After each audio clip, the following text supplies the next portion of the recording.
Glória a Deus. Abra sua Bíblia comigo, no livro de Romanos, no capítulo 6. Tem uma palavra que tem queimado o meu coração. Na verdade, algo muito simples, algo até elementar da fé cristã, mas eu quero aqui essa noite que a gente possa juntos construir algo que Deus tem falado ao meu coração, acerca de propósito, pecado e graça. Amém? Romanos capítulo 6, versículo 12, fala assim: não reine, portanto, o pecado em vosso corpo mortal, de maneira que obedeçais às suas paixões, nem ofereçais a cada um dos vossos membros do seu corpo ao pecado como instrumentos de iniquidade, mas ofereçai-vos a Deus como ressurretos dentre os mortos, e os vossos membros a Deus como instrumentos de justiça. Presta atenção no versículo 14, porque o pecado não terá domínio sobre vós, pois não estáis debaixo da lei, e sim da graça. Vamos repetir aí o versículo 14, a parte A do versículo, repete comigo, fala assim: porque o pecado não terá domínio sobre vós. Agora vamos colocar na primeira pessoa, fala assim: porque o pecado não terá domínio sobre mim. Amém? Fecha seus olhos, vamos orar. Pai, no nome de Jesus, te agradecemos pela tua graça, te agradecemos pelo teu sacrifício lá na cruz, que nos faz andar em vitória, Pai, que nos faz andar, Deus, de maneira, Deus, digna, pelo qual aquilo que o Senhor nos formou e nos forjou. Que essa palavra seja, Deus Pai, sabe, de maneira muito clara e transparente, de maneira particular para cada um que está aqui, Pai. O nome de Jesus possa falar de maneira específica, Pai, possa tocar em áreas, Pai, aonde não temos vencido no Senhor, aonde não temos sido vitoriosos no Senhor. Porque nós entendemos que na eternidade o Senhor vai levantar e restaurar um povo que são vencedores, Pai, nessa terra, que vão vencer o pecado, que vão vencer o mundo, que vão vencer o diabo. Por isso, no nome do Senhor Jesus, Pai, levanta vencedores essa noite, Pai, no nome do Senhor Jesus, no nome de Jesus. Amém, irmãos? Glória a Deus. Se tem algo, segundo a palavra, que nos impede de viver aquilo que Deus tem, se chama pecado. A única coisa que na Bíblia nos diz acerca de distanciarmos de Deus, de impedir as nossas orações de chegar a Deus, de impedir o agir de Deus sobre as nossas vidas, se chama pecado, né? E nós temos hoje visto tanta baboseira, né? Muitas vezes nas rádios, nas pregações, né? Onde mostra que o Deus do Novo Testamento é um Deus que não é tão iracundo ou tão preocupado acerca do pecado quanto o Deus do Novo. É como se o Deus do Antigo Testamento, ele mudasse, e depois no tempo da graça, é um Deus que aceita mais o pecado, um Deus que é mais bonzinho, um Deus que se acalenta e não se preocupa tão pesado como era um Deus do Antigo Testamento acerca do pecado. Mas não é isso que as Escrituras nos dizem. A palavra de Deus fala que o nosso Deus é um Deus imutável. A palavra de Deus fala que a única coisa que nos impede de chegar a Ele se chama o pecado, e que possamos entender essa noite, que o meu pecado, que o seu pecado, que essa semente que há em nós, se em nós não houver vigilância, entendimento e não nos apegarmos a essa verdade, estaremos vivendo uma vida distante daquilo pelo qual Deus morreu na cruz por nós. Não basta simplesmente entregar a nossa vida a Ele, viver uma vida religiosa. A Bíblia nos fala, e aqui de maneira bem clara, nós lemos aqui, o capítulo 6 nos fala que nós temos um poder de vencer o pecado através de Cristo Jesus. Esse poder foi conquistado na cruz por nós, e devemos nos apegar a isso, entendendo e discernindo aquilo que Deus tem para nós, amém? Mas para que a gente possa entrar mais um pouco, eu queria que a gente voltasse lá em Gênesis. Nós vamos falar um pouco de propósito original pelo qual Deus nos fez. Nós vamos falar um pouco sobre o que o pecado destruiu nesse propósito original, e vamos falar um pouco da redenção e da graça conquistada em Cristo Jesus acerca do pecado, amém? Se você puder me dar sua atenção de presente, se você puder colocar o seu telefone aí desconectado do WhatsApp, do Instagram, amém? Se conecta àquilo que Deus quer falar ao seu coração, amém?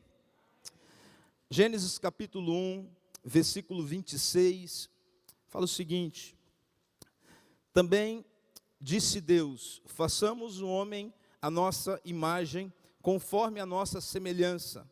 Tem ele domínio sobre os peixes do mar, sobre as aves dos céus e sobre os animais domésticos, sobre toda a terra e sobre todos os répteis que rastejam pela terra.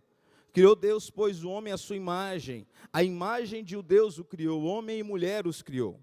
E Deus os abençoou e lhes disse: sede fecundos, multiplicai-vos, enchei a terra, sujeitai-a e a dominai sobre os peixes do mar e sobre as aves dos céus e sobre todo o animal que rasteja na terra. Amém? Sempre que nós queremos entender o propósito de algo, nós devemos voltar ao início. É assim na história, é assim na civilização, é assim na área da ciência. Toda vez que queremos entender o propósito de algo que foi criado, é necessário a gente voltar e resgatar aquilo pelo qual foi criado, e não é assim distante da palavra. A Bíblia fala que Deus fez o homem, e eu consigo entender a criação do homem, o propósito do homem, pautado em 3 pilares fundamentais para entender aquilo pelo qual nós somos feitos.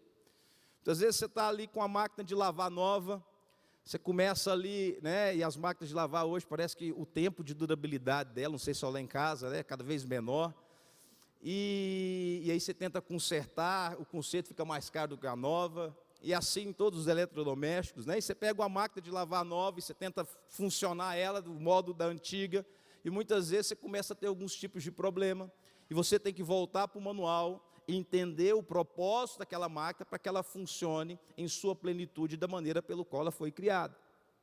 É assim acerca do ser humano. Nós devemos entender na palavra aquilo pelo qual nós somos criados, para que a gente possa funcionar da maneira pelo qual Deus nos fez para funcionar, amém? Repete-me e fala assim: Deus me fez com um propósito. O primeiro propósito que está claro, a Bíblia fala que Deus nos fez segundo a sua imagem e semelhança, amém? Repete-me e fala: imagem e semelhança. Nos fala que aquilo que é o padrão do caráter de Deus, Deus assim fez o homem. Ao mesmo padrão de santidade, de justiça, de entendimento, foi assim que Deus fez a Adão. No mesmo padrão, no mesmo entendimento, no mesmo molde pelo qual Deus fez o homem, fez assim, né? Assim como Deus fez Adão, e disse para Adão: portanto, não somente entenda isso, mas multiplique esse padrão. Por isso que ele deixa essa ordem para Adão, para multiplicar esse mesmo padrão. Porque a vontade de Deus é que pudesse sair daquele formato de uma imagem e semelhança do próprio Deus, uma descendência que se parecesse com Deus. Não é à toa que Satanás, uma das raivas que ele tem sobre mim, sobre a sua vida, é porque o sonho dele era ser igual a Deus. Lúcifer, ele olhava para Deus e ele desejou ser igual a Deus. E por isso ele caiu, e Lúcifer, quando olha para mim, para você, ele vê a imagem e semelhança do próprio Deus, por isso que ele tem raiva da gente. Porque nós fomos criados com esse propósito de se assemelhar a Deus, de se parecer com Deus, de ter as mesmas características, de relacionar como Deus se relaciona. Foi assim pelo qual nós somos criados. Eu acho bacana ali quando, no livro de Jó, no capítulo 1 e capítulo 2, quando Deus, né, fala que Satanás está a rodear a terra, e Deus manda chamar Satanás e fala: você tem visto meu servo Jó? Homem íntegro, homem fiel, né? Eu fico ali pensando, Deus olhando para Jó e falando: olha quanto ele parece comigo, olha quanto Jó se relaciona como eu relaciono, olha o quanto ele se afeiçoa a mim, como o padrão dele ali na terra é parecido com o meu. É assim muitas vezes quando alguém olha para o Pedro e fala que parece comigo, eu fico me achando. Porque na verdade a maior alegria de um pai é ver na sua criação algo que se assemelha, principalmente de bom, né? Aquilo que o pai tem. Então, nós somos criados com esse entendimento de se parecer com Deus, de agir como Deus age, de ter o mesmo padrão de santidade, de justiça aqui na terra.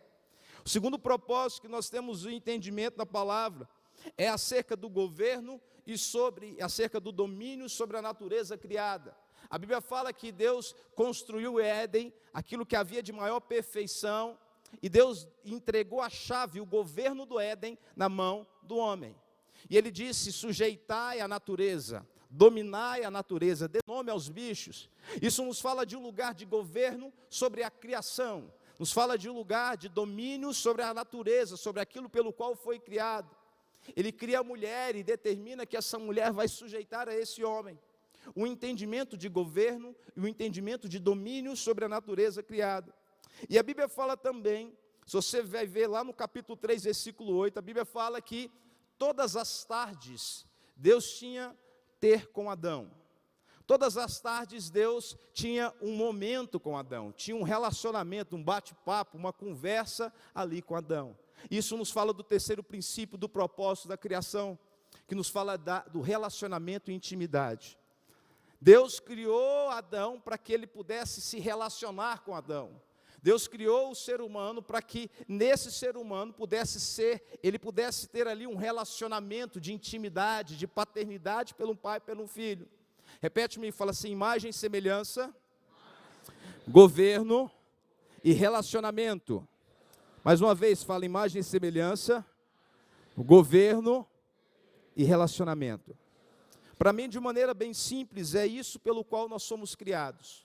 De maneira bem simples, esse é o propósito original pelo qual nós fomos criados. Mas, infelizmente, no capítulo 3, acontece um problema.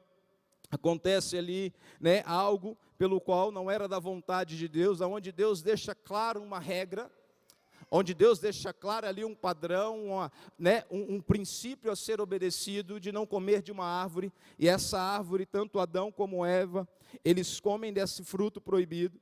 E a partir do capítulo 3, aqui nós vemos um entendimento de algumas coisas que começam a ser desconstruídas. Vamos ler capítulo 3, versículo 1.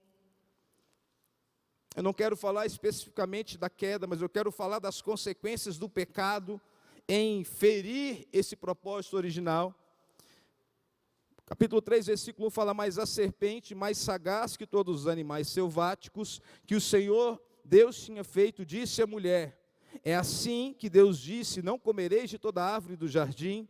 Respondeu a mulher: do fruto das árvores do jardim podemos comer, mas do fruto da árvore que está no meio do jardim, disse Deus, dele não comereis, nem tocareis nele, para que não morrais. Então a serpente disse à mulher: é certo que não morrereis, porque Deus sabe que no dia em que dele comerdes, se vos abrirão os olhos, e como Deus serei conhecedores do bem e do mal. Vendo a mulher que a árvore era boa para se comer e agradável aos olhos, e árvore desejável para dar entendimento, tornou do fruto e comeu dele, e deu também ao seu marido, e ele comeu. Versículo 7, abriram-se então os olhos de ambos, e percebendo que estavam nus, coseram folhas de figueiras, e fizeram citas para si. Quando ouviram a voz do Senhor Deus que andava no jardim pela viração do dia, esconderam-se da presença do Senhor Deus, o homem e a sua mulher, por entre as árvores do jardim. Olha que para mim, nós vemos aqui a partir do capítulo 3 da queda do homem, nós vemos esse propósito original sendo quebrado na criação. O primeiro propósito que nós vemos ser quebrado é o propósito do relacionamento. Todos os dias à tarde, Deus vinha ter com Adão. E a primeira ação, ao eles pecarem, ao cair ali no erro, eles fizeram folhas de figueiras para si. Esconderam não somente a sua nudez, mas esconderam do Senhor, a ponto de Deus perguntar: aonde você está, Adão? Aonde você está? A proposta de Deus é de relacionar com o homem. E Satanás, através do pecado, ele tenta roubar aquilo que é de maior primazia no homem, que é o seu relacionamento com o seu Senhor. Isso é quebrado através da palavra. A Bíblia nos fala de vestimentas, nos fala a nossa condição diante de Deus. E o fato do pecado tentado no coração do homem, a Bíblia fala que eles fizeram folhas de figueira, tentaram tampar a sua nudez para se relacionar com o seu Deus. Tentaram fazer de alguma maneira, mudar a sua condição diante de Deus, para que eles pudessem ter um relacionamento com esse Deus. Deus, ele tem primazia em relacionamento, amém? Não é à toa que ele poderia muito bem mandar um livro Ele poderia muito bem mandar um podcast para a gente, ele poderia muito bem mandar uma série de regras para que a gente pudesse viver aqui na terra, mas ele não fez isso, ele mandou o seu filho, para mostrar para mim e para você que o propósito dele está totalmente ligado ao relacionamento pelo qual nós temos com ele, amém? E ele manda o seu filho com o intuito de deixar claro esse padrão de relacionamento. É interessante que você vai ver na palavra que os homens que mais chamaram a atenção de Deus foram os homens que mais se relacionaram com Deus. Nós vemos ali Enoque, a palavra de Deus fala pouco de Enoque, fala que Enoque andou com Deus. E Enoque foi transladado, ou seja, foi tanta intimidade, foi tanto relacionamento, foi tanta coisa boa que Enoque viveu no Senhor, que Deus não suportou a morte de Enoque. Deus tomou para si antes mesmo da morte. Nós vemos a vida de Abraão, nós vemos a vida de Noé. Abraão é chamado ali, do homem de fé, do amigo de Deus, porque Abraão ele tinha, um relacionamento íntimo com o Senhor. Abraão tinha uma consciência muito clara. E esta é a proposta de Deus que continua ainda valendo para mim e para você. O que Deus preza em sua palavra está totalmente ligado ao relacionamento que eu e você temos com Ele. O que nós vivemos nesse mundo nada mais é do que uma consequência do que relacionamos ou deixamos de relacionar com esse Deus. A intimidade do Senhor, a Bíblia fala, é para aqueles que o temem. E quem tem intimidade com Deus, quem tem uma vida de relacionamento com Deus, com certeza ele consegue vencer muito mais, ele consegue alcançar lugares muito maiores de quem não tem. E a proposta da religião muitas vezes é tentar mudar esse padrão de intimidade e relacionamento, para que possamos viver uma vida religiosa, mas não uma vida de intimidade. E o propósito da palavra está ligado em relacionar com esse Deus. Repete comigo, fala assim: eu preciso ser mais íntimo de Jesus. Aquele texto de Marta e Maria, irmãos, aquilo martela toda vez que eu leio. A Bíblia fala que Maria e Marta estavam ali recebendo Jesus, e Marta tentando agradar, e Maria sentada aos pés. E Jesus dá uma dura ali em Marta, e ensina para a gente um princípio muito poderoso. Ele fala: Marta, Marta, você anda preocupada com muitas coisas, pouco é necessário. Ou ele resume: uma só coisa é necessária. Maria, pois, escolheu a melhor parte, e dela não será tirada.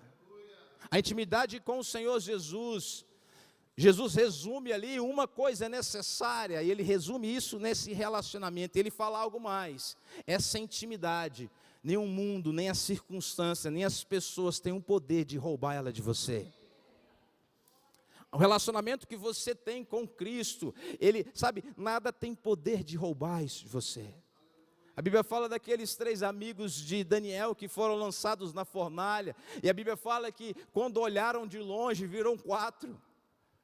Porque indiferente de estar na fornalha, existia ali um homem com eles tinham ali um relacionamento, e esse relacionamento ele ficou nítido na fornalha. O relacionamento que você tem com Cristo, ele vai ficar cada vez mais nítido no dia da pressão, no dia da adversidade.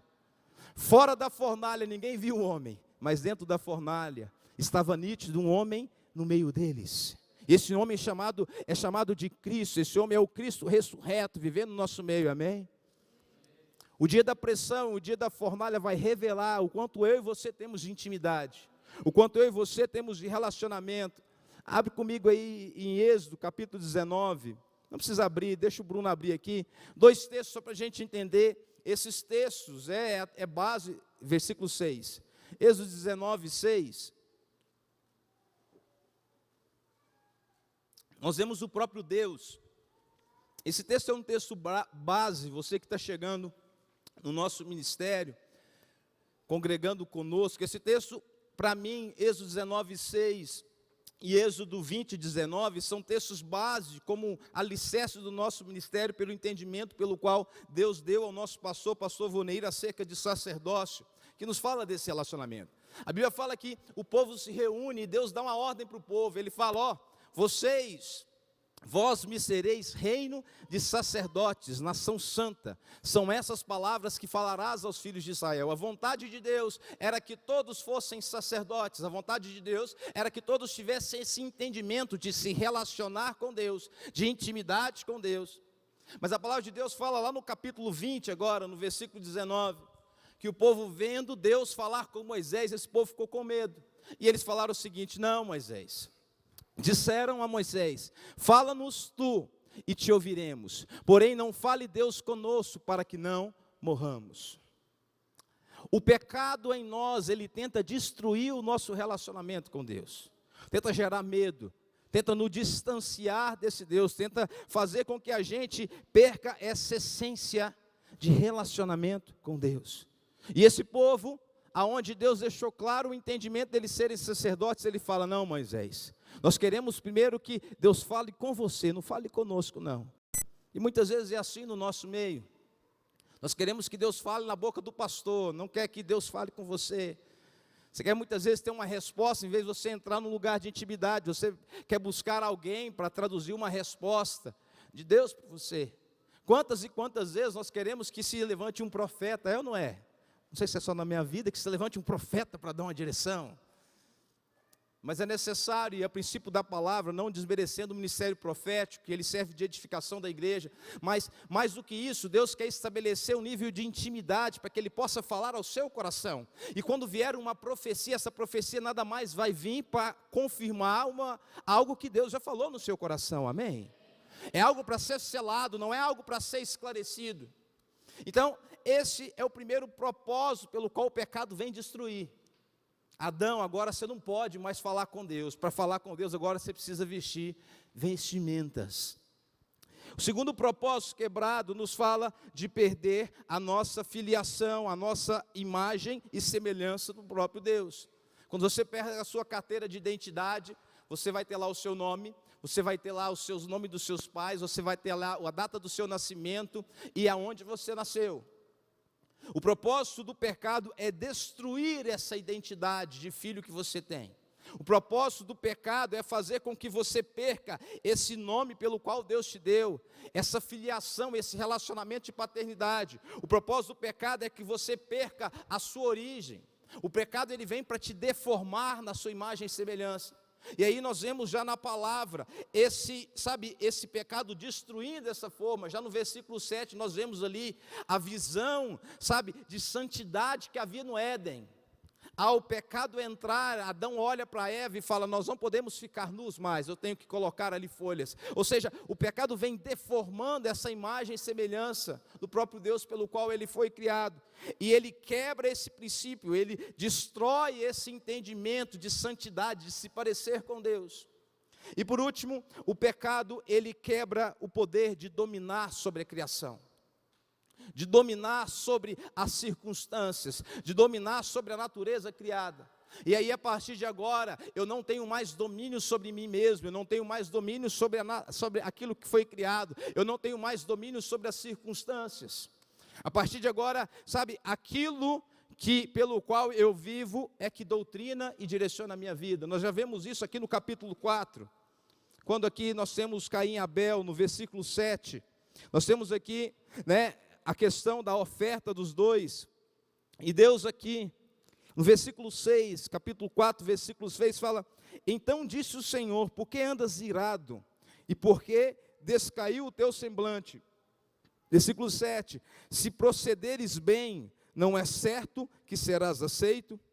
Se todavia procederes mal, eis que o pecado jaz à porta, o teu desejo será contra ti, mas a ti cumpre o quê? Dominá-lo. Repete comigo, fala assim: dominá-lo.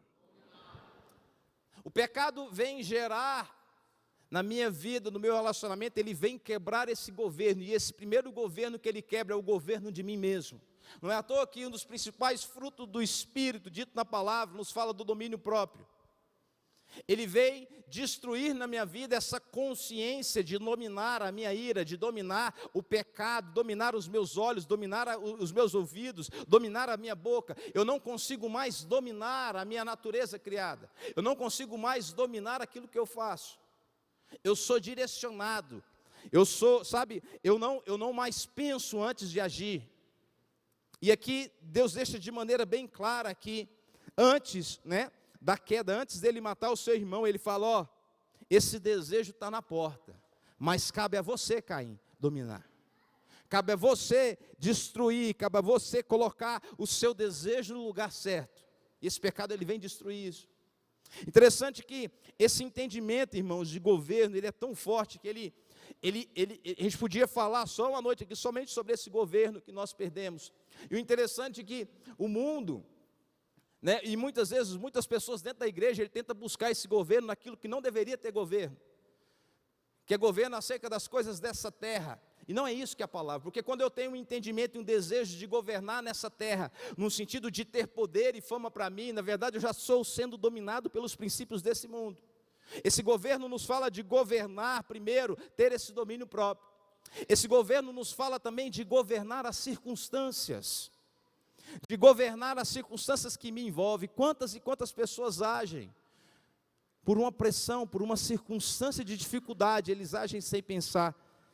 Abre comigo, 1 Samuel 13, eu quero citar esse texto. Esse texto ele fala muito comigo. A Bíblia fala que Saul, 1 Samuel capítulo 13, versículo 8. A Bíblia fala que Saul, irmãos, você vê o início da vida de Saul, um homem muito certo, um homem muito, aprovado diante do Senhor.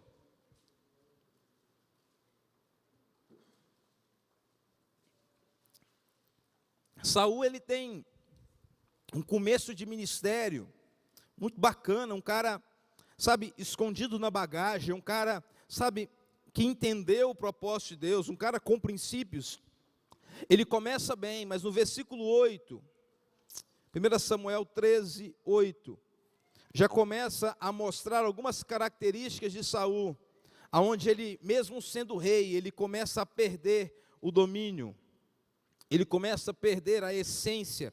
Olha lá o que acontece no versículo 8, eles estavam guerreando ali contra os filisteus, e lá no versículo 8, presta atenção nesse texto, fala assim: esperou Saul 7 dias, segundo o prazo determinado por Samuel. Não vindo, porém, Samuel a Gilgal, o povo se foi espalhando dali. Então disse Saul: traz-me aqui o holocausto e ofertas pacíficas, e ofereceu holocausto. Mal acabara de se oferecer holocausto, eis que chega Samuel. Saul lhe sai de encontro para o saudar. Samuel perguntou: o que fizeste? Resumindo assim, que cagada que você fez, Saul, nos dias de hoje aqui. O que você fez, meu irmão? Respondeu Saul: vendo que o povo se ia esparramando daqui, e que tu não vinhas no dia aprazados, e que os filisteus já se tinham ajuntado em Micmas, eu disse comigo mesmo: agora descerão a filisteu contra mim a Gilgal, e ainda não obteve benevolência do Senhor, e forçado pelas circunstâncias. Repete comigo, fala assim: forçado pelas circunstâncias. Mais uma vez, fala: forçado pelas circunstâncias. Ele fala: ofereci holocaustos. Então disse Samuel a Saul: procedeste neciamente em não guardar o mandamento que o Senhor teu Deus te ordenou, pois teria agora o Senhor confirmado o teu reino sobre Israel para sempre. Agora não subsistirá o teu reino. O Senhor buscou para si um homem que lhe agrada, e já não lhe ordenou que seja príncipe sobre o meu povo, porquanto não guardaste o que o Senhor te ordenou. O segundo tipo de governo que é perdido, nós vemos aqui o governo de si, e nós vemos aqui um segundo tipo aqui, onde as circunstâncias dominam, me força a fazer coisas que não deveriam fazer, onde eu não deveria agir de maneira nessa. É tão interessante, irmão, se a gente pegar esse texto, se a gente pegar aquele texto onde Davi come dos pães da proposição ali, irmãos, isso é tão profundo, porque aqui, o intuito do coração de Saul era agradar as pessoas e não agradar o Senhor. Ele preferiu tomar uma atitude, pautado na sua carne, pautado no seu ego, pautado na sua reputação, para sair de uma situação de aflito, do que era agradar ao Senhor. Quantas e quantas vezes, irmãos, nós agimos pautado nas circunstâncias, aonde a circunstância dita a sua religiosidade, a sua vida com Deus, aonde se as coisas apertam, você busca mais, se as coisas estão mais tranquilas, você relaxa um pouco, aonde se no seu serviço você é cobrado sobre algumas circunstâncias, você foge dos princípios pelo qual você entende na palavra, aonde forçado por circunstâncias, a gente fala o que não deve falar, faz o que não deve fazer. Eu tenho entendimento que a principal adoração que Deus escuta não é a adoração que você canta aqui no salão. Não, a principal adoração que Deus escuta é no dia da aflição. Essa é a principal adoração. Sabe? Aquela quando você está andando assim dentro de casa e você chuta a quina, sabe, no dedinho, sabe? É essa adoração que Deus está escutando. Estou pegando um exemplo pequeno, aí isso vai para o grande. Quantos estão me entendendo? O que Deus quer ouvir do seu coração, o que Deus quer ouvir da sua boca, sabe, o que Deus quer entender é o quanto você é regido pelaquilo que Ele tem, e não pelas circunstâncias. E não pelaquilo que, sabe, está, não pela pressão pelo qual a vida coloca sobre a sua vida. Está errado. Nós deveremos entender aquilo pelo qual nós somos criados. E nós devemos governar sobre as circunstâncias. Jesus, quantas e quantas vezes Jesus ali andando, e a Bíblia fala, né, tem 2 trechos onde os discípulos ali estão alvoroçados com medo ali de tempestade, eles saíram para pescar. E a Bíblia fala que quando Jesus chega, Ele dá ordem aos ventos, Ele dá ordem ao mar e pede para cair, mas Jesus, sabe, Ele dá uma dura nos discípulos, porque são homens de pequena fé.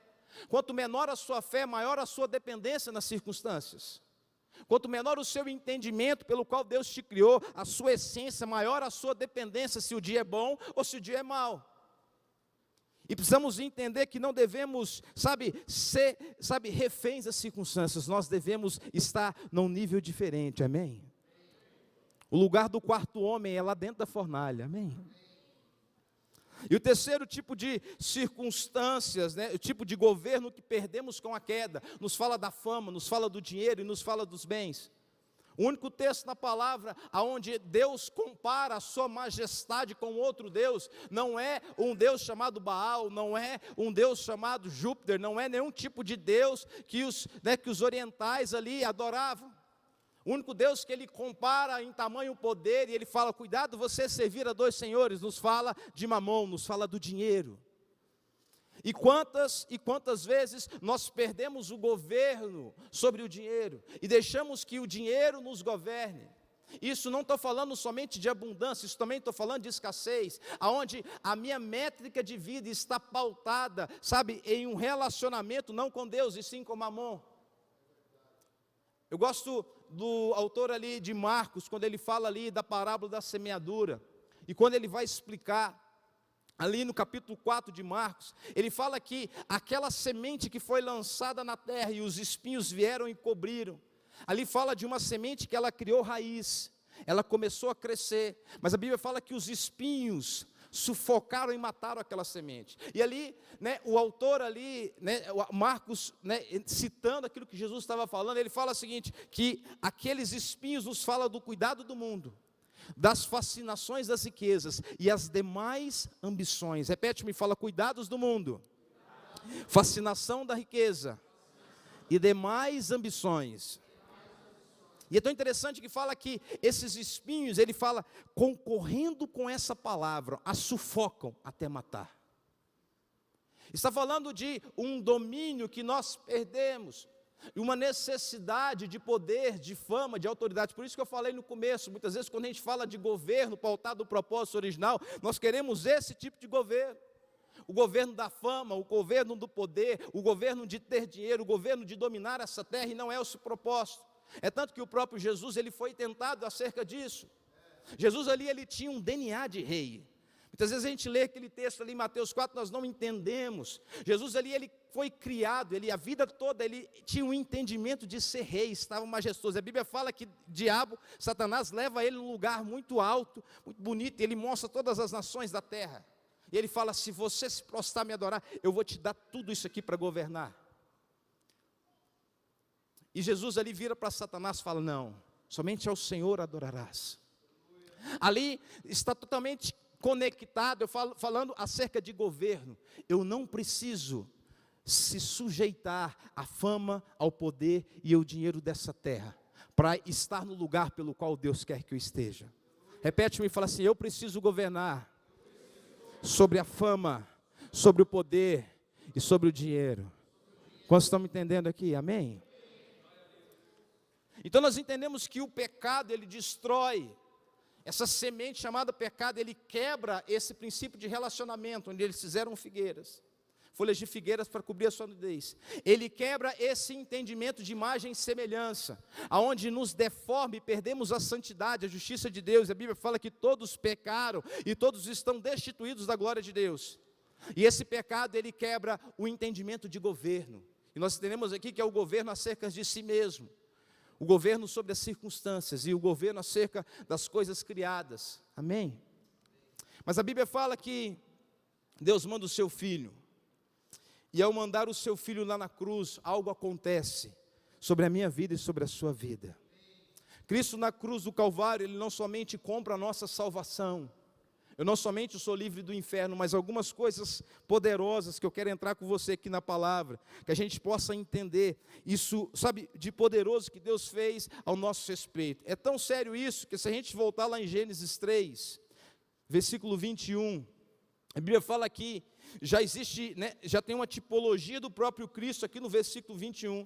A Bíblia fala no capítulo 3, versículo 21, fala: fez o Senhor Deus vestimenta de peles para Adão e sua mulher, e os vestiu.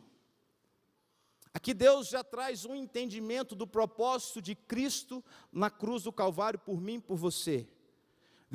É como se Deus virasse para Adão e Eva e fala: essas folhas que vocês fizeram de figueiras, isso não serve para mim.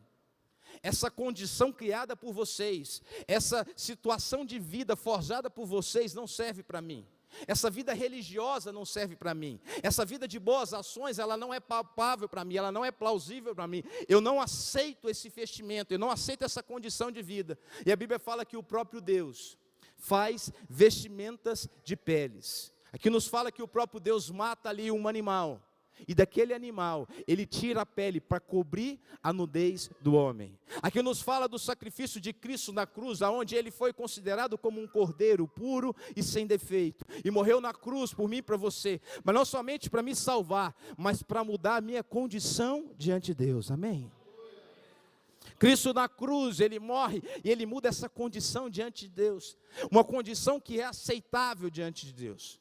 Um entendimento de alguém que morre na cruz para que haja uma restauração desse propósito original, uma restauração daquilo pelo qual Deus criou lá no Éden.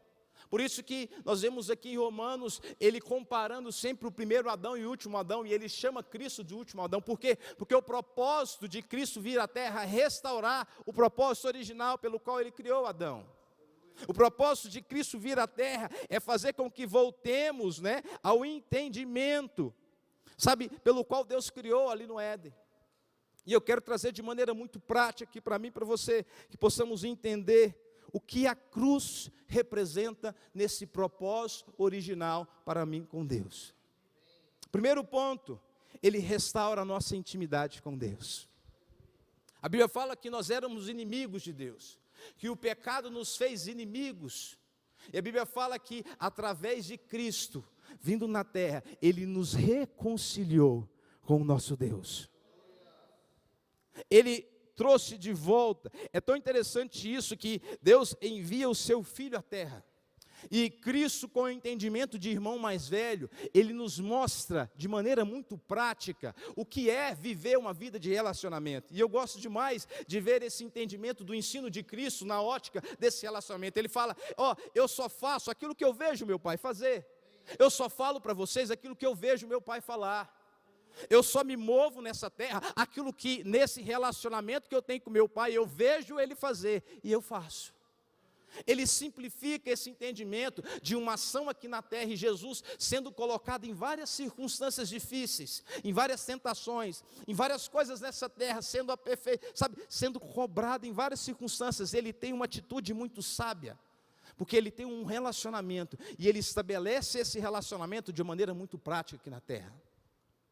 Você vai ser um filho que agrada a Deus quando você tiver esse entendimento de relacionamento. Vocês estão me entendendo aqui? Por isso que ele fala, quando você orar, fecha a sua porta do seu quarto e fala em seu Pai em secreto, que o seu Pai em secreto, sabe, esse DNA, sabe, essa conexão que ele quer trazer. Por isso que ele fala ali em João capítulo 17, versículo 3, fala que a vida eterna é essa, que conheçam o Filho, que tenham intimidade com o Filho. A vida eterna não é você ser liberto do inferno, a vida eterna é você ter um relacionamento diário com Jesus. A vida eterna não é só quando eu morro e vou para a eternidade, não, a vida eterna ela é diária. Quando eu tenho um relacionamento de intimidade, quando eu busco o Senhor, quando eu sinto a presença dEle, aquilo que o pastor Renato falou, pode parar o culto. Sabe, quando a presença dEle vem, quando eu entendo que Ele está comigo, quando Ele fala ao meu coração, sabe, quando mesmo em circunstâncias difíceis, Ele fala, eu estou contigo, isso muda tudo. O princípio pelo qual Deus nos criou foi esse, nos relacionar com Ele. E Jesus, a Bíblia fala que quando Jesus morre, a Bíblia fala que o véu foi rasgado. O véu, irmãos, não era um pano fino, o véu era grosso. O véu era um pano grosso, eu não lembro a quantos centímetros ele tinha, mas 15, pastor, 15 centímetros de tecido. Aquilo ali servia para representar a distância do lugar, sabe, santo para o santo dos santos. O lugar do santo dos santos era somente acessado uma vez por ano pelo sumo sacerdote. E ele entrava com a corda e com a roupa cheia de sinos. Porque se por algum motivo ele tivesse com a vida em pecado e ele acessasse a Deus naquele momento ali, ele poderia morrer e ele poderia ser tirado daquele lugar. A Bíblia fala para mim e para você que esse véu foi rasgado. Eu não preciso ter no meu sangue, sabe, o sangue de judeu. Eu não preciso passar por etapas para ser um sumo sacerdote. Eu não preciso esperar uma vez no ano para entrar nesse lugar, para acessar esse Deus. O véu foi rasgado. Aonde você estiver, você tem acesso a Ele. Mas Satanás sopra no seu ouvido e fala assim, não, você não pode. Não é assim. Satanás coloca tanta coisa no nosso dia, tanta nhaca, tanta coisa fútil, tanta porcaria, para que você não acesse esse lugar. E Jesus está todo dia lá, toda hora te esperando. Jesus, antes de ir embora, Ele fala, eu estou indo embora, mas eu não vou deixar vocês órfãos, eu vou deixar com vocês o Espírito Santo, o Consolador. Vocês não estão sozinhos. A hora que você quiser acessar, sabe, Ele está aqui. Por isso que o Espírito Santo, ele fala que ele tem ciúme de nós, não é um ciúme como um pecado, é o entendimento de uma disponibilidade de um Deus que está disponível 24 horas para mim, mas eu não o acesso, eu não busco, eu não tenho um relacionamento com esse Deus. Por isso que é esse entendimento de ciúme. É um entendimento de zelo, é um entendimento de cuidado, aonde todo o tempo Ele está conosco, sabe? E Ele fala, me busca. Deixa eu agir, deixa eu tomar o trono da sua vida, relaciona comigo. Você não sabe ser como esposo, deixa eu te ensinar a ser esposo. Você não sabe ser esposa, deixa eu te ensinar. Você não sabe ser um profissional, deixa eu te ensinar. Você não sabe ser um cristão nessa terra, deixa eu te ensinar. Porque o propósito original é esse relacionamento. Isso vai traduzir em consequência para mim e para a sua vida de maneira muito prática. Que aí você vai fazer aquilo que você vê Ele fazer. Você vai falar aquilo que você vê Ele falar. Isso vai se traduzir de maneira muito prática para mim e para você. E voltaremos ao propósito original, aonde todos os dias Ele tinha esse relacionamento com Deus. Amém? Esse propósito de relacionamento, ele é reconstruído na cruz. Jesus fala, Paulo fala, agora pois já não há nenhuma condenação para aqueles que estão em Cristo Jesus. Muitas vezes o peso do pecado, o peso do seu passado, te impede de ter um relacionamento com Cristo.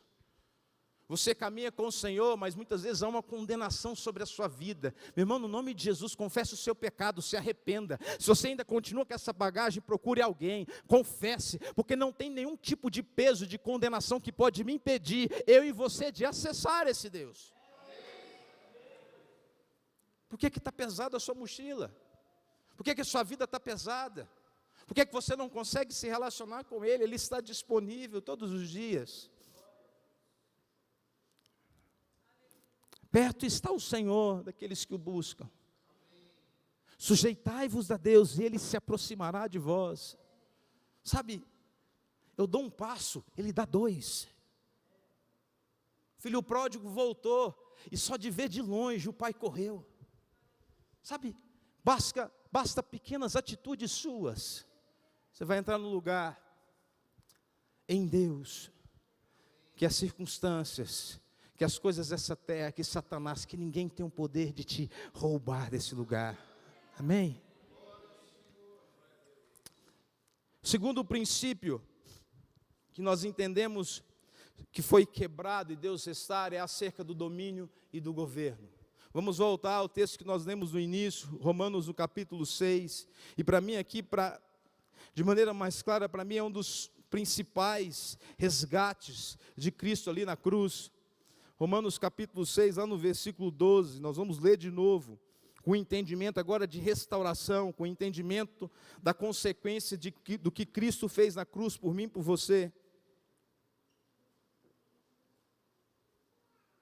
Versículo 12, ele está dizendo, após ele falar aqui sobre a restauração,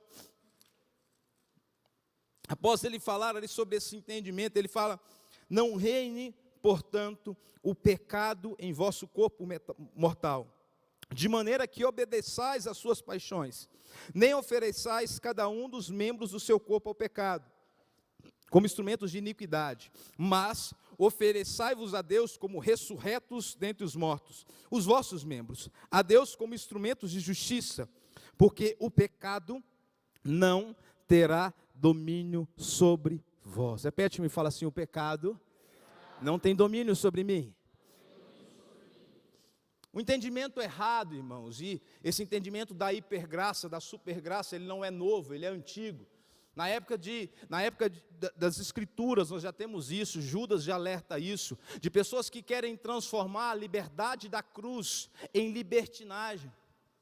E um dos entendimentos dessa hipergraça e supergraça, que às vezes tem sido pregado, é que Deus agora já não se importa mais com o pecado. Que esse pecado, esse Deus iracundo que tinha no Antigo Testamento, esse Deus justiceiro, não, agora ele se transforma em um Deus de amor. E agora ele aceita a sua vida, do jeito que você quiser viver, ele te aceita, porque agora ele é um Deus de amor. Engano, mentira. A Bíblia fala que o nosso Deus é um Deus imutável. E Deus, ele aqui, através de Cristo Jesus, ele não vem destruir a lei. Deus, ele não abomina a lei. Como é que um Deus, ele cria a lei e agora ele tem raiva dessa lei e destrói ela? Não, a Bíblia fala que o sacrifício de Cristo lá na cruz não mudou a Deus. O sacrifício de Cristo lá na cruz não mudou o entendimento de pecado. Pecado é pecado e ele continua abominando. O sacrifício de Cristo lá na cruz, ele não veio destruir a lei. Mas o sacrifício de Cristo lá na cruz, ele me capacita a partir de agora a vencer o pecado. Repete comigo, fala assim, a graça é um poder que me capacita a vencer o pecado. Seria muito mais fácil, no entendimento nosso nécio, se Deus através da cruz, ele tirasse de nós o pecado. Mas não é isso que acontece. Dentro de mim e você ainda existe uma semente, ainda existe, sabe, algo que nos induz a pecar. E ele não retira esse pecado de dentro de nós. Até porque ele, pelo entendimento, ele morre naquela cruz, ele veio nessa terra e ele viveu sem pecado. Mas a partir de agora ele faz algo diferente. Ele dá para mim e para você uma força que nos capacita a vencer o pecado. O texto que o pastor Renato leu tem muito a ver com isso aqui. Ele fala ali que a lei, ela não foi suficiente para dar essa força para vencer o pecado. Mas a Bíblia fala que através de Cristo Jesus, essa graça, ela nos empodera para vencer o pecado. Ela nos empodera para dizer não. Para que alguém que era viciado em álcool, ter uma cerveja na frente dele, ele fala, não, eu domino, eu não sujeito mais a isso mais. Alguém que era viciado em pornografia, ele por mais que seja tentado, ele fala, não, eu não me sujeito mais a isso. Porque nós temos um entendimento de graça, que também é bíblico, somente uma graça, sabe, que é um favor imerecido, amém, é isso mesmo, a graça é um favor, é um perdão, é um restabelecimento de algo que redime o meu passado. Mas a graça, muito mais do que resolver o meu passado, ela traz algo suficiente para mim, para que eu possa andar daqui para frente em vitória, em santidade, em justiça. E esse entendimento é um entendimento onde ele me capacita a viver uma vida santa nessa terra.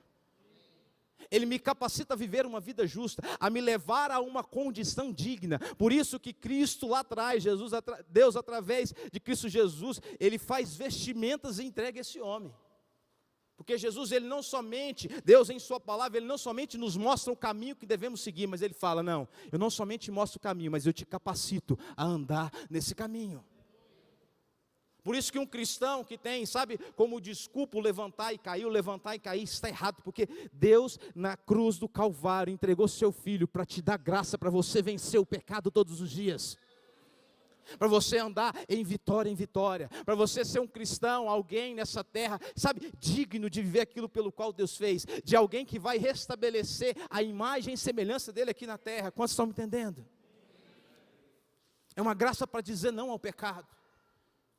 Irmãos, isso é glorioso. Eu não sei o nível, sabe, de graça que você já viveu, mas ao olhar o meu passado, irmãos, ao olhar quantas coisas que eu era dependente, escravo, e ver o que o Cristo fez na minha vida, a ponto daquilo não me dominar mais, a ponto daquilo não me governar mais. Essa é a graça que precisamos entender, irmãos, de vencer o pecado, de sair nesse lugar de inconstância, de viver de maneira digna diante do Senhor. Eu tenho falado para os jovens e adolescentes que andam com a gente, eu tenho falado, não existe esse estereotipo que você foi feito pecado, que jovem inconstante, que jovem está hoje, está santo e amanhã não está. Não existe isso na palavra. Ah, pastor, mas os dias são maus, não interessa. Eu fico com a consciência da palavra. Eu fico com o entendimento que está aqui, que esse poder, ele é suficiente para te deixar santo. Esse poder é suficiente para te deixar, sabe, vivendo uma vida nessa terra segundo esse evangelho. Porque ele não somente resolve o meu passado, mas ele me capacita a andar o meu presente de maneira digna, de maneira santa, de maneira justa, de sendo aperfeiçoado por ele, de glória em glória, de me fazer ser obediente. Porque a Bíblia fala que o homem interior, ele tem prazer na lei do Senhor. O homem interior, ele tem prazer em viver as coisas de Deus. O homem interior, ele tem prazer em ser santo, ele tem prazer em ser justo, ele tem prazer em viver aquilo que Deus tem aqui na terra. Quantos estão me entendendo?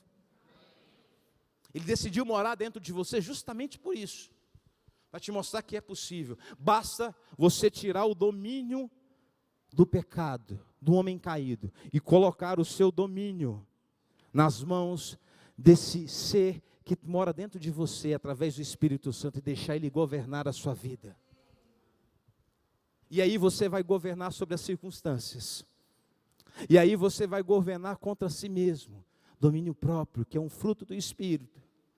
E aí você vai governar sobre as coisas criadas, sobre o dinheiro, sobre os bens, e nada mais, sabe, te afeta. Quantos estão me entendendo?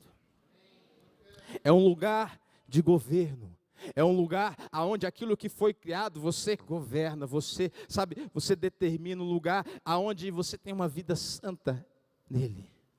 E por último, irmãos, ele restaura a nossa identidade. Ele não somente restaura o nosso relacionamento, mas ele restaura o nosso governo. Mas ele restaura também a nossa identidade de filho. Romanos capítulo 8, vamos lá. Romanos capítulo 8, versículo 29.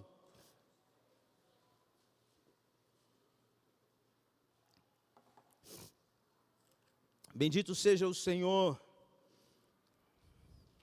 Bendito seja a graça do nosso Senhor Jesus Cristo. Vamos ler alguns textos aqui dessa identidade, aqui mesmo no capítulo 8. Se a gente pegasse o 5, o 6, o 7 e o 8, tinha muita coisa aqui, mas vamos pegar só no capítulo 8, alguns entendimentos dessa filiação, dessa identidade restaurada. Versículo 12, Romanos 8, 12, fala: assim, pois, irmãos, somos devedores não à carne, mas como constrangido a viver segundo a carne. Porque se viverdes segundo a carne, caminhais para a morte, mas se pelo Espírito mortificares os feitos do corpo, certamente vivereis. Agora presta atenção no versículo 14. Pois todos os que são guiados pelo Espírito são filhos de Deus. Porque não recebeste o espírito de escravidão para viverdes outra vez atemorizados, mas recebestes o espírito de adoção, baseado no qual clamamos, Abba Pai. O próprio Espírito testifica no nosso espírito que somos filhos de Deus. Ora, se somos filhos, somos também herdeiros, herdeiros de Deus e corredeiros com Cristo. E se com Ele sofremos, também com Ele seremos o quê? Glorificados. Repete, fala assim, o próprio Espírito testifica que eu sou filho. Isso nos fala de uma restauração de identidade, amém? Jesus ali no batismo, quando ele é batizado, a Bíblia fala que abre os céus, existe uma voz que vem dos céus e fala o seguinte: ei, este é o meu filho amado, em quem eu tenho prazer. Algumas versões falam em quem eu me comprazo. Deixa eu te falar algo, você só vai conseguir dar prazer a Deus quando você tiver o entendimento que você é filho amado. Pastor, como é que eu tenho o entendimento que eu sou filho amado? Basta você ser cheio do Espírito Santo, porque quando eu sou cheio do Espírito, a Bíblia fala que o próprio Espírito testifica no meu espírito que eu sou filho, que eu fui adotado, que eu tenho um pai, que não é um pai distante, não é um Abba Pai, é um pai que é próximo. Quantos estão entendendo? É uma restauração de identidade, é uma restauração de paternidade que foi quebrada pelo pecado. Se a gente caminhar um pouco mais, e ele continua falando dessa identidade, versículo 18, porque para mim, tenho como certo que os sofrimentos do presente tempo não se podem ser comparados com a glória a ser revelada. Versículo 19 fala, a ardente expectativa da criação aguarda a revelação de quem? Dos filhos. Ele mostra para você não simplesmente a sua filiação de paternidade, ele mostra também a sua identidade aqui na terra, aonde você vai manifestar sendo filho aqui na terra, e existe uma expectativa da criação que aguarda essa manifestação de filho aqui na terra, uma identidade sendo desnudada, sabe, que aonde ele quebra aquele princípio do pecado de não ser mais imagem e semelhança, ele fala, não, agora você é filho. E existe uma expectativa em Trindade acerca da sua vida, para que você seja um filho maduro, que manifeste Deus aqui nessa terra. Irmãos, ontem foi tão glorioso, ali naquela praça, vendo esses meninos, né? Eu falei para Paula, a próxima eu vou trazer mais menino, né? E você quer juntar menino, é a coisa mais fácil do mundo, né? Um pula-pula, algodão doce, pipoca, acabou, né? E esses meninos evangelizando, irmãos, e a coisa acontecendo, os meninos, o Pedro, a Isabela, o Estevão, sabe, aquele negócio assim, o Nicolas, e sabe, e trazendo, e as coisas foram acontecendo, e o som, as pessoas saem das casas, existe uma expectativa, acerca da sua vida, de um entendimento de identidade que está dentro de você, de um entendimento de paternidade, sabe, de um filho, que é onde as pessoas olham para você e têm expectativa de algo novo sobre a sua vida, da sua boca sair algo novo, das suas ações ser algo diferente. Por quê? Porque você é filho de um Deus, de um rei, do Deus que criou todas as coisas. Existe uma expectativa sobre a sua vida. Se a gente caminhar aqui, vamos lá no versículo 26, fala, também o Espírito semelhantemente nos assiste na nossa fraqueza, porque não sabemos orar como convém, mas o mesmo Espírito intercede por nós sobremaneira com gemidos inexprimíveis. E aquele que sonda os corações sabe qual é a mente do Espírito, porque segundo a vontade de Deus é que Ele intercede pelos santos. Sabemos que todas as coisas cooperam para o bem daqueles que amam a Deus e daqueles que são chamados segundo o teu propósito. Porquanto aos que de antemão conheceu, também os predestinou para seres conforme a imagem de seu Filho, a fim de que seja o primogênito entre muitos irmãos. E aos que predestinou, a esses também chamou, e aos que chamou também os justificou, e aos que justificou, a esses também glorificou. Repete-me e fala assim, eu fui predestinado a ser imagem e semelhança de Cristo nessa terra. Deixa eu te falar, não é algo artificial. O pecado que fez você ser artificial, mas a origem é que você fosse santa, a origem é que você fosse filho, a origem é que você frutificasse. Essa é a origem. Vocês estão me entendendo? Sabe, viver uma vida com Deus não é algo artificial, não é algo forçado, é você entender a sua filiação, é você entender a sua origem, é você entender aquilo pelo qual Deus te formou. E mesmo que o pecado tente destruir isso, Jesus, ele, naquela cruz, ele morreu para restaurar isso. Para restaurar o nosso relacionamento com Ele. Para restaurar o nosso governo. E para restaurar a nossa condição de ser imagem e semelhança dEle aqui na terra. Se eu pegar, por exemplo, uma carne estragada, uma carne que eu tiro da geladeira e deixo ali 10 dias fora. Muitas vezes um cachorro, ele pode comer aquela carne e não fazer mal nenhum. Mas se um ser humano come daquela carne, algo dentro dele faz que aquilo seja expulsado. Algo aqui dentro dele faz você vomitar, dá náusea. É assim o pecado. Você tem o DNA de Deus. Aquele que é nascido de novo, ele não consegue viver uma vida de pecado. Aquele que é nascido de novo, ele não consegue viver uma vida de escravidão, ele não consegue, porque aquela porcaria do pecado quando entra, aquilo ali dá um incômodo, aquilo ali, sabe, não é, aquilo ali precisa ser expulso. Quantos estão me entendendo?